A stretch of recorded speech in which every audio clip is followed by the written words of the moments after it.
Velkommen til Forældreaften 14. september 2011 på CBC. Jeg rapporterer live for Glasburet. Vi har fået den opgave at præsentere lidt om BY, a.k.a. virksomhedsøkonomi. Har du så nogle spørgsmål angående virksomhedsøkonomi? Ja, de der ejerformer og virksomhedstyper, hvad er det for nogle? Jamen ejerformer, der er der enkeltmandsvirksomhed, der er anpartsselskab, så er der interessentskab, og så er der aktievirksomheder, aktieselskaber. Ja, selve virksomheden, hvad er der forskellige typer der? Jamen der er produktionsvirksomheder, så er der servicevirksomheder, og så er der handelsvirksomheder.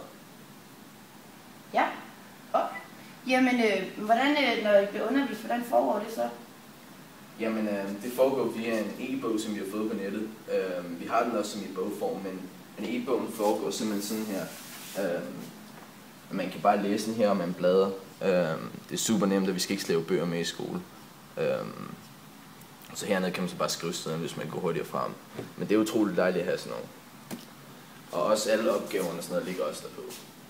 Ja. Og det er så Lotte Pedersen, vores VØ-lærer. Hvad synes du om vores klasse, Lotte? Ja, jeg synes, I er rigtig søde og gode. Jamen, det er godt at høre. Ja, og tak til Luke.